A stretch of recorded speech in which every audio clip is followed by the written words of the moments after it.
watching every day that goes by. Sunny Khan from traders world. कैसे हैं आप सभी लोग? उम्मीद करता हूँ आप सब खैरियत से होंगे और आपकी ट्रेडिंग जर्नी बहुत ज़बरदस्त जा रही होगी। तो आज नई वीडियो के साथ आपकी खिदमत में हाजिर हूँ और एज़ यूजुअल आपकी तरफ से सपोर्ट नहीं मिल रही है, तो इसीलिए जो है आज सिग्नल्स के हवाले से या एनालिसिस के हवाले से मैं कोई वीडियो अपलोड नहीं कर रहा। अब मैं सिग्नल्स के हवाले से या एनालिसिस के हवाले से वीडियो तब अपलोड करूँगा जब मेरे चैनल पे 1K लाइक्स पूरे होंगे, और 1K लाइक्स जिस दिन मेरे चैनल पे पूरे हो जाएंगे उस दिन से मैं रेगुलर बेसिस पे एनालिसिस भी करूँगा और आप लोगों को सिग्नल्स भी दूँगा। बस आज मैं एक बहुत इंपॉर्टेंट टॉपिक के साथ आया हूँ, तो मैंने कहा क्यों ना नॉलेज आप तक आपको दी जाए, इंपॉर्टेंट नॉलेज, जेन्युइन नॉलेज आपको दी जाए, सिखाया जाए कुछ। तो आज मैं जो टॉपिक लेके आया हूँ वो मैं लेकर आया हूँ कन्फर्मेशंस का टॉपिक है, which is very important topic. मैंने आपको सुना होगा, आपने आईसीटी में काफ़ी लोगों के मुंह से सुना होगा, यार कन्फर्म हो तो फिर एंट्री दीजिएगा, अदरवाइज़ मत लीजिएगा। वो कन्फर्म क्या है? बेसिकली वो कन्फर्मेशन होती है। देखो, ट्रेडिंग के अंदर दो चीज़ें होती हैं, एक आपके की लेवल्स होते हैं और एक आपकी कन्फर्मेशन होती है। की लेवल्स आप हमेशा मार्क करते हैं बड़े टाइम फ्रेम के हिसाब से कि भाई आपका कोई अगर वीकली का है तो वीकली में अगर आपने कोई की लेवल्स मार्क करके रखे हुए हैं, जैसे फेयर वैल्यू गैप या ऑर्डर ब्लॉक या फिर कोई एक्सटर्नल रेंज लिक्विडिटी आपने मार्क करके रखी है जिसे पॉइंट ऑफ इंटरेस्ट भी कहते हैं, और आप ये देखना चाहते हैं कि आया मार्केट किस तरफ की, मतलब ड्रा ऑन लिक्विडिटी कह सकते हैं या पॉइंट ऑफ इंटरेस्ट, तो मार्केट किस तरफ की ड्रा ऑन लिक्विडिटी या फिर पॉइंट ऑफ इंटरेस्ट की तरफ जा रही है। तो वो अगर आपने मार्क किया और आपने देखा कि मार्केट ने किसी भी की लेवल का एक्सटर्नल लाइन लिक्विडिटी ले ली है और मार्केट का जो है वो मार्केट की डायरेक्शन क्या है, मार्केट की डायरेक्शन जो है वो क्या है, बुलिश है। मार्केट आपकी इस तरह मूव कर रही है, इस तरह मूव कर रही है। ये मैं इसका कलर ब्लैक कर दूं तो आपको वाज़ेह हो जाएगा, ठीक है। आपकी मार्केट इस तरह मूव कर रही है, ठीक है ना, हायर हाई बना रही है, ठीक है। अब आपने देखा कि यहाँ पे कोई external line liquidity weekly time frame की पॉइंट ऑफ इंटरेस्ट की लेवल था, मार्केट ने उसको स्वीप कर लिया। अब डेफिनेटली मार्केट जो है वो इस पूरी रो के अंदर जो है वो कोई ना कोई एफवीजी या कोई ना कोई ऑर्डर ब्लॉक किसी न किसी चीज़ की तरफ जाएगी, तो इसे इंटरनल लाइन लिक्विडिटी देते हैं। अब मार्केट जब इस तरफ जाएगी तो डेफिनेटली अब एक हफ्ते का, 1 वीक का आपने चार्ट खोला है, तो ये की लेवल आपने किसका मार्क किया हुआ था? आपने मार्क किया हुआ था एक हफ्ते का। अब यहाँ पे आप जो की लेवल मार्क करेंगे, सिंपल सी बात है, यहाँ से लेके यहाँ तक फिबोनाची को प्लेस करेंगे, बुलिश ट्रेंड है, तो आप डिस्काउंट जोन के अंदर आपके पास जो चीज़ें आ रही होंगी आप क्या करेंगे, आपके वो की लेवल्स होंगे, आप उनको मार्क कर लेंगे। अब वो की लेवल्स आपने मार्क कर लिए। अब जैसे ही आपने की लेवल मार्क कर लिए, अब उसके बाद आप क्या करेंगे, आप कन्फर्मेशंस के लिए छोटे टाइम फ्रेम में जाते हैं। देखिए, मैंने आपको उस दिन भी क्लियर किया था कि वीकली के साथ हमेशा 4 घंटे, वीकली में की लेवल्स 4 घंटे में जाएं आप डायरेक्शन को देखने के लिए कि आया मार्केट की डायरेक्शन क्या है। जैसे यहाँ से अगर अब उसने, सिंपल सी बात है, मार्केट ने क्या किया है, मार्केट ने यहाँ से एक्सटर्नल लाइन लिक्विडिटी को स्वीप किया है। अब मार्केट नीचे की तरफ जाएगी, यानी कि इस जगह जाएगी अपनी इंटरनल लाइन लिक्विडिटी लेने के लिए, तो यहाँ पे मार्केट हमें क्या तलाश करना है, हमें डायरेक्शन देखनी है। तो सबसे पहले हम क्या करेंगे, वीकली के लिए 4 घंटे के टाइम फ्रेम में चेंज ऑफ करेक्टर तलाश करेंगे। वो ये वेट करना है आपको। देखिए, मैंने आपको कल भी समझाया था कि ट्रेडिंग के अंदर डिसिप्लिन बहुत इंपॉर्टेंट है, पेशेंस बहुत इंपॉर्टेंट है। जल्दी मत कीजिएगा, एग्रेसिव कभी भी कोई एंट्री मत बनाइएगा, क्योंकि फिर उसमें आप बाद में फंस जाते हैं। वीकली के साथ हमेशा 4 घंटे 4 आवर्स का 4 आवर्स की कन्फर्मेशन आप अटैच करेंगे, यानी कि डायरेक्शन देखेंगे। डेली का अगर देख रहे हैं तो डेली के साथ 1 घंटे का देखेंगे, ठीक है। और अगर 4 घंटे का देख रहे हैं तो उसके साथ 15 मिनट, और 1 घंटे का तो उसके साथ 5 मिनट। अब आप जब वीकली के की लेवल पे कोई अगर आप ट्रेड ले रहे हैं तो डेफिनेटली जितने बड़े टाइम फ्रेम की अगर आप कोई ना कोई मतलब ड्रा ऑन लिक्विडिटी की ट्रेड ले रहे हैं, की लेवल से ले रहे हैं, अच्छी जगह से एंट्री बना रहे हैं, तो आप सोचो आपका रिस्क रिवार्ड भी उतना ही बड़ा होगा। तो इसलिए अगर इस तरह की ट्रेड ले रहे हैं तो फिर आपको जो है वो थोड़ा सब्र करना पड़ेगा। अब मैं वीकली में मैंने देख लिया भाई इसने ये लिक्विडिटी ले लिया, अब ये इसमें जा रही है। अब इस इंटरनल लाइन लिक्विडिटी में जाने के लिए हमें कंफर्मेशन वगैरह सब चीज़ें यहाँ देखनी पड़ती है। तो आज मैं कन्फर्मेशंस का टॉपिक आपके साथ डिस्कस कर रहा हूँ। कन्फर्मेशंस कौन कौन सी होती है, कितने टाइप्स की होती हैं और क्या क्या हो सकती हैं। जब आपको वो कन्फर्मेशन मिल जाए तो फिर आप ट्रेड में एंटर करेंगे। तो ये मेरा एक बना हुआ PDF है, मैं आपको इसमें लेके चला हूँ। सबसे पहले आप देखते हैं चेंज ऑफ करेक्टर। ये आपने देखा, ठीक है, ये मार्केट की आपकी मूवमेंट है, ठीक है, high higher low higher high. और ये अगर हायर लो आपका ब्रेक हो जाता है, मार्केट इसको ब्रेक कर देती है नीचे की तरफ, तो यहाँ पे क्या हो गया, देखिए नीचे की तरफ ब्रेक करने का मतलब ये है कि जिस टाइम फ्रेम में आप देख रहे हैं बॉडी क्लोज होनी चाहिए, विक नहीं होनी चाहिए। मैं आपको दोबारा क्लियर कर दूँ, अगर विक होती है, बॉडी क्लोज नहीं होती है, तो हो सकता है वो यहाँ पर कोई लिक्विडिटी थी उसको सेव कर दिया, मार्केट दोबारा क्या करेगी, मार्केट दोबारा ऊपर चली जाएगी। तो यहाँ पे बॉडी का क्लोज होना बहुत इंपॉर्टेंट है। अगर बॉडी क्लोज हो गई, चेंज ऑफ करेक्टर हो गया। चेंज ऑफ करेक्टर बेसिकली आपको क्या बताता है, आपको ये बताता है कि आपका जो प्रीवियस जो आपका स्ट्रक्चर था या प्रीवियस जो भी आपकी मतलब मोमेंटम था मार्केट का, वो क्या हो गया, वो वीक हो गया है। अब मार्केट क्या कर रही है, मार्केट अब अपना स्ट्रक्चर चेंज कर रही है, ठीक है। इस चीज़ को आपको ध्यान में लाजमी रखना है। अब हम जाते हैं नेक्स्ट की तरफ। अब ये देखें, तो यानी कि एक तो चेंज ऑफ करेक्टर की कंफर्मेशन हो जाएगी, ठीक है। उसके बाद ब्रेक ऑफ स्ट्रक्चर। या ब्रेक ऑफ स्ट्रक्चर तब होगा जब आप एक नॉर्मल ट्रेंड में ही एंट्री बना रहे हैं, यानी कि एक ट्रेंड चल रहा है कंटिन्यूसली, आप क्या कर रहे हैं, आप उसी में जो है वो क्या कर रहे हैं, आप उसी के अंदर ट्रेड लेना चाह रहे हैं, सेम उसी के अंदर। तो आप क्या करेंगे, ये आपने देखा, ये देखिए, ये मार्केट ने क्या बनाया, ये हायर हाई बनाया। अब डेफिनेटली मार्केट का स्ट्रक्चर बुलिश है। अब आप क्या करेंगे, आप यहाँ पे फिर मार्केट नीचे आई, नीचे आने के बाद आप क्या करेंगे, जैसे ही मार्केट ब्रेक ऑफ स्ट्रक्चर करेगी, यानी कि यहाँ पे ब्रेक ऑफ स्ट्रक्चर कर दिया, ये आपका हो गया ब्रेक ऑफ स्ट्रक्चर। यानी कि जो बुलिश जो पैटर्न चल रहा है, हायर हाई मार्केट बनाती जा रही है, यहाँ पे उसने ब्रेक कर दिया, मार्केट ऊपर गई, ब्रेक ऑफ स्ट्रक्चर हो गया। तो इस पे आप क्या करेंगे, अब आप इसको, आपको पता है कि मार्केट ने अपना ट्रेंड कंटिन्यू किया, अब मार्केट नीचे आएगी और नीचे अपनी कोई यहाँ से जो है वो रिट्रेस करेगी और रिट्रेस करके मार्केट ऊपर जाएगी। तो ब्रेक ऑफ स्ट्रक्चर भी क्या करता है, ये आपको बताता है कि आपका ट्रेंड क्या है, वो कंटिन्यू है और बुलिश ब्रेक ऑफ स्ट्रक्चर होगा, मार्केट ऊपर जा रही होगी, बेरिश होगा, ये ट्रेंड को कंफर्म करता है और ट्रेंड की स्ट्रेंथ बताता है कि स्ट्रॉन्ग है, ठीक है। तो आप क्या करते हैं, फिर आप इसमें जो है वो बुलिश की आप क्या करेंगे, वो लेंगे, ट्रेड लेंगे बुलिश की, क्योंकि यहाँ पे चेंज ऑफ करेक्टर तो नहीं हो रहा, ये तो ब्रेक ऑफ, लेकिन ब्रेक ऑफ स्ट्रक्चर के बाद आप रिट्रेसमेंट का वेट करें और रिट्रेसमेंट से आपको कंफर्मेशन लेनी है, ठीक है।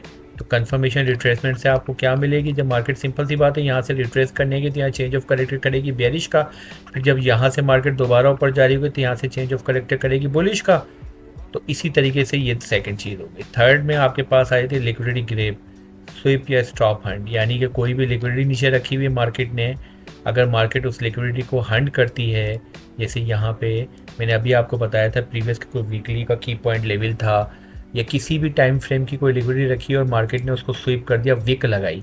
चेंज ऑफ करेक्टर में मैंने आपको प्रीवियस एग्जांपल क्या दी थी कि मार्केट का नीचे की तरफ क्या लगाना इंपॉर्टेंट है, बॉडी क्लोज करना इंपॉर्टेंट है। अगर वो चेंज ऑफ करेक्टर करती है, अगर विक लगा के मार्केट ऊपर चली जाती तो आप देखिएगा यहाँ पे इस जगह पे कोई ना कोई लिक्विडिटी थी, मार्केट ने उसको स्वीप किया।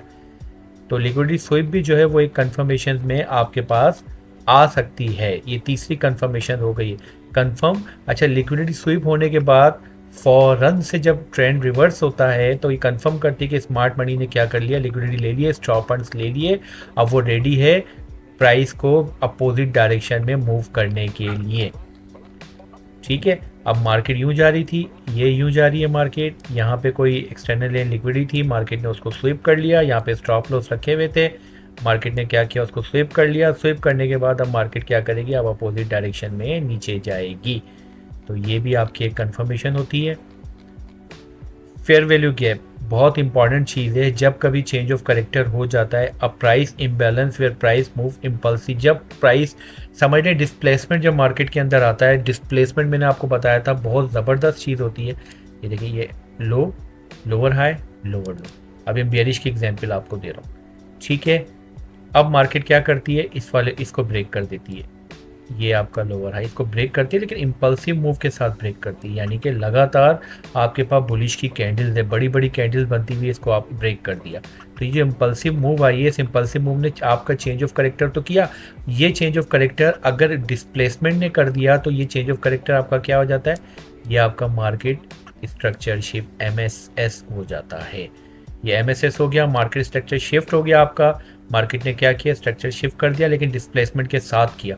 तो डिस्प्लेसमेंट के साथ जब कभी अगर आपका मार्केट स्ट्रक्चर शिफ्ट हो जाए, चेंज ऑफ करेक्टर मिल जाए, तो आप देखिएगा बहुत ज़्यादा इंपॉर्टेंट हो जाता है, क्योंकि यहाँ पे स्मार्ट मनी ने एंटर कर दिया।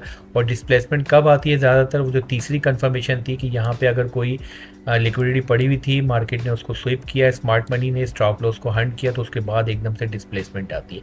जब ये डिस्प्लेसमेंट आएगी, मार्केट स्ट्रक्चर शिफ्ट हो गया, तो इस जगह पे आपके पास फेयर वैल्यू गैप लाजमी आएगा। फेयर वैल्यू गैप क्या होगा, इस जगह पर लाजमी फेयर वैल्यू गैप आएगा। जब फेयर वैल्यू गैप बनेगा तो आपको फ़ौरन एंट्री कब लेनी है, आपको वेट करना है कि जब मार्केट रिट्रेस करे, fair value gap, breaker block, change in state of delivery, या इन्वर्स फेयर वैल्यू गैप, या बैलेंस प्राइस रेंज, को इस तरह की चीज़ें अगर आती हैं तो वहाँ से आप एंट्री तलाश करेंगे। ये भी फेयर वैल्यू गैप भी आपकी एक कंफर्मेशन है। और फेयर वैल्यू गैप क्या होता है आपको पता होगा, 3 कैंडल्स के बीच का गैप, ये एक कैंडल, ये दूसरी कैंडल, ये इसने विक बनाई, ये इसने विक बनाई, ठीक है, और ये आपकी हो गई तीसरी कैंडल। ठीक है, मेरी ड्राइंग थोड़ी सी ख़राब है, लेकिन उम्मीद करता हूँ आपको चीज़ें समझ में आ रही होगी। ठीक है, और ये विक लगाई। अब इसका और इसके बीच का जो ये फासला होता है, ये वाला फासला, ये फेयर वैल्यू गैप कहलाता है। क्या कहलाता है, फेयर वैल्यू गैप। ठीक है, तो फेयर वैल्यू गैप भी बहुत अच्छी चीज़ है। ऑर्डर ब्लॉक, सबको पता है कि ऑर्डर ब्लॉक एक ऐसी जगह होती है, बेरिश भी हो सकता है, बुलिश भी हो सकता है। ये क्या करता है, द लास्ट बुलिश और bearish candle before a strong move displacement that breaks structure. जैसे ये मैंने आपको ऊपर बताया था, या डिस्प्लेसमेंट हुई है, डिस्प्लेसमेंट के दौरान मार्केट ने अगर कोई ऑर्डर ब्लॉक छोड़ा है, फेयर वैल्यू गैप छोड़ा है, तो वो क्या कहलाता है, आपका ऑर्डर ब्लॉक कहलाता है a down candle before a bullish move. Simple सी बात है, एक डाउन कैंडल होती है, अगर बुलिश को बेरिश कैंडल इनगल्फ कर रही है तो वो क्या हो जाएगा, आपका बेरिश इनगल्फ। और अगर बेरिश कैंडल को बुलिश कैंडल इनगल्फ कर रही है तो वो आपका क्या हो जाएगा, वो आपका हो जाएगा बुलिश ऑर्डर ब्लॉक। ठीक है, identify where institute place large order. और वो जगह कौन सी होती है ऑर्डर ब्लॉक की, जहाँ पे इंस्टीट्यूशन ने बहुत ज़्यादा मिकदार में अपने ऑर्डर्स को प्लेस करके रखा है। अब देखो, डिस्प्लेसमेंट में मार्केट ऊपर तो चली गई है, अब मार्केट जब नीचे आ रही है, तो मैंने आपको हर दफ़ा अपनी हर वीडियो में बताया कि मार्केट अगर नीचे आती है तो कोई वजह होती है, वो या तो कुछ कोई फुटप्रिंट छोड़ के जाती है। तो ऑर्डर ब्लॉक एफईजी और फुटप्रिंट्स होते हैं जो बताते हैं मार्केट अगर नीचे आ रही है तो अपने पेंडिंग ऑर्डर्स जो है उनको लेने आ रही है। तो ऑर्डर ब्लॉक में क्या होते हैं, पेंडिंग ऑर्डर्स होते हैं जो मार्केट लेने आती है। ठीक है, तो identify institution place large orders, फिर जब लार्ज ऑर्डर प्लेस किए होते हैं तो जब नीचे मार्केट आएगी तो उनसे अपने ऑर्डर को प्लेस करेगी और मार्केट ऊपर चली जाएगी। बेस्ट प्रैक्टिस क्या होती है, आपको वेट करना पड़ता है कि प्राइस जो है वो ऑर्डर ब्लॉक में रिटर्न हो, और वहाँ इस ऑर्डर ब्लॉक से आप क्या करें, आप एंट्री बनाएं और अपने स्टॉप लॉस को कहाँ रखें, ऑर्डर ब्लॉक के नीचे रखें। ठीक है, डिस्प्लेसमेंट में बता चुका हूँ आपको कि क्या होता है, स्ट्रॉन्ग इम्पल्सिव मूव होती है जो आपके स्ट्रक्चर को ब्रेक करती है with clear momentum and large imbalance FEG. और हमेशा फेयर वैल्यू गैप बनता ही तब है जब डिस्प्लेसमेंट आती है, और डिस्प्लेसमेंट मार्केट में आ जाए, उसके साथ मार्केट स्ट्रक्चर शिफ्ट हो जाए, तो री एंट्री हमेशा आप फेयर वैल्यू गैप से करेंगे। ठीक है, A long bullish candle breaks a key high volume bullish displacement। अच्छा, इस दौरान आप जब भी डिस्प्लेसमेंट मार्केट में आए तो आप साथ में वॉल्यूम की कैंडल को भी देखेंगे। ये वॉल्यूम की कैंडल होती है, यहाँ पे अगर मैं आपको दिखा दूँ, ये देखें, ये वॉल्यूम ज़्यादा होता है। देखिए, अगर उसके साथ वॉल्यूम भी बन रहा है तो आपके लिए आइडियल एंट्री हो जाती है। ठीक है, आपके लिए आइडियल एंट्री होगी कि मार्केट में क्या हुआ है कि मार्केट के अंदर जो है वो इम्पल्सिव मूव आ गया और ये देखिए स्मार्ट मनी इंटर होगी। ये देखें, इस तरीके से इम्पल्सिव मूव आ गई। अब हम जाते हैं अपने नेक्स्ट टॉपिक की तरफ। कंफर्मेशन आपको पढ़ाऊँ। ब्रेकर ब्लॉक, वो an order block that fails but the market retakes it from the orders other side turning it to support resistance. क्या होता है ये मैं आपको बता देता हूँ। ये आपका था हाई, ठीक है, ये आपका हो गया हाई लो और ये आपका हो गया हाई हाई। ठीक है, अब मार्केट जब स्ट्रक्चर यहाँ पे कोई ऑर्डर ब्लॉक है, इंस्टीट्यूशंस ने कुछ मतलब ऑर्डर ब्लॉक था या कोई ऐसी चीज़ थी, और यही हमारा क्या है, सपोर्ट या सपोर्ट लेवल हम मार्क करते हैं कि ये सपोर्ट है। अब क्या हुआ, अगर मार्केट नीचे आई और उसने इम्पल्सिव मूव के साथ इसको तोड़ दिया, यहाँ ऑर्डर ब्लॉक रखा हुआ था, इसको इम्पल्सिव मूव के साथ तोड़ दिया, यानी कि असल होना क्या चाहिए था, होना तो ये चाहिए था कि मार्केट क्या करती, ये मैं आपको बताता हूँ। होना तो ये चाहिए था कि मार्केट क्या करती, मार्केट यहाँ आती, इस ऑर्डर ब्लॉक से ऑर्डर फिल करती और उसके बाद दोबारा मार्केट क्या करती, ऊपर चली जाती। लेकिन इस केस में क्या हुआ, इस केस के अंदर ये हुआ कि मार्केट ने क्या किया, इस ऑर्डर ब्लॉक को ब्रेक कर दिया, यानी कि बॉडी नीचे क्लोज हो गई। तो ये जो आपका ऑर्डर ब्लॉक था ये क्या हो गया, ब्रेकर ब्लॉक हो गया। अब ये आपको पता है कि आपका सपोर्ट था, जब ये ब्रेकर ब्लॉक हुआ, जब मार्केट नीचे गई तो अब यह सपोर्ट था, अब ये क्या बन गया, ये आपका रेजिस्टेंस बन गया। मार्केट इस ब्रेकर ब्लॉक से रिटेस्ट करेगी और मार्केट मज़ीद नीचे जाएगी। तो जब आपका ऑर्डर ब्लॉक फेल हो जाए, मार्केट उसके बीच में से गुजर जाए, उसको तोड़ दे, तो वो ऑर्डर ब्लॉक ब्रेकर ब्लॉक हो जाता है। और ज़्यादातर ये ऑर्डर ब्लॉक आपके सपोर्ट और रेजिस्टेंस का काम करते हैं। लेकिन अगर ये ब्रेक हो जाए, अगर वो सपोर्ट थी तो वो रेजिस्टेंस हो जाती है, अगर रेजिस्टेंस थी तो वो सपोर्ट हो जाती है। उम्मीद करता हूँ ब्रेकर ब्लॉक भी क्लियर हो गया। वॉल्यूम स्पाइक या imbalance, a sudden increase in trading volume confirm the strength of a price move और a breakout. Large volume candle के साथ, अगर आपका, मैंने अभी वॉल्यूम की कैंडल पीछे आपको दिखाई थी, अगर लार्ज वॉल्यूम के साथ क्या होता है कि अगर आपका कोई भी स्ट्रक्चर ब्रेक होता है लार्ज वॉल्यूम के साथ, देखो breakout with a large volume candle is likely to sustain. अगर ब्रेक हुआ कोई स्ट्रक्चर और बीच में लार्ज कैंडल थी, तो यानी कि आपका वो ब्रेक ऑफ स्ट्रक्चर सस्टेन रहेगा, आपकी वो डायरेक्शन, आपकी वो मोमेंटम जो है वो क्या रहेगी, स्ट्रांग रहेगी। लेकिन अगर लो वॉल्यूम ब्रेकआउट हुआ तो ये फॉल्स हो सकता है। तो यहाँ पे आपको वॉल्यूम स्पाइक और इम्बैलेंस को भी देखना है कि मार्केट क्या कर रही है। मार्केट अगर यहाँ पे जैसे इसने स्ट्रक्चर को ब्रेक किया, तो इस जगह आप देखिएगा जब स्ट्रक्चर को ब्रेक कर दिया तो उसके साथ जो वॉल्यूम है उसने हाई कैंडल बनाई है, माने वॉल्यूम आपका हाई है और ये कैंडल भी आपकी बुलिश वाली बॉडी के साथ क्लोज हो रही है, कोई विक नहीं मार रही, ये याद रखिएगा। अगर हाई वॉल्यूम के साथ ब्रेक करिए तो आपका ये इस डायरेक्शन आपकी क्या हो गई, स्ट्रांग हो गई। बेस्ट प्रैक्टिस हो गई आपकी। बाकी डाइवर्जेंस के लिए RSI मैंने आपको पढ़ाया हुआ, जिन्होंने मेरी वीडियो नहीं देखी है, मेरे इसी चैनल के अंदर RSI की वीडियो है, मैं अपनी इस वीडियो के एंड में लिंक भी कर दूंगा, RSI की वीडियो देख लें। ये भी एक कंफर्मेशन होती है कि अगर आपको RSI में रेगुलर डाइवर्जेंस मिल जाए, वो रिवर्सल की निशानी देती है, और हिडन डाइवर्जेंस मिल जाए तो वो उसी डायरेक्शन को, उसी पैटर्न को, मार्केट की उसी बायस को कंटिन्यू करने की आपको क्या देती है, वो कैसे देती है, मेरी वो वीडियो आप देख लीजिएगा, ठीक है। तो ये 9 कन्फर्मेशन जो मैंने आपको पढ़ाई हैं, these are very very important.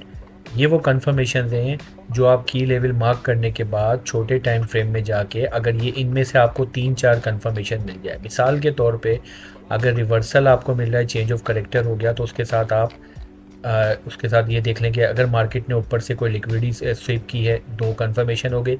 Liquidity SVEEP करने के बाद चेंज ऑफ करेक्टर हो गया, ठीक है, और चेंज ऑफ करेक्टर डिस्प्लेसमेंट के साथ हुआ, और उस डिस्प्लेसमेंट ने फेयर वैल्यू गैप बना दिया, तो ये समझे आपकी 3-4 कन्फर्मेशन हो गई, 3-4 कन्फर्मेशन हो गई। और वहाँ पे अगर उसी जगह आपको ब्रेकर ब्लॉक भी मिल गया, तो माने जितनी ज़्यादा कन्फर्मेशन होगी तो आपकी ट्रेड उतनी ज़्यादा स्ट्रांग होगी।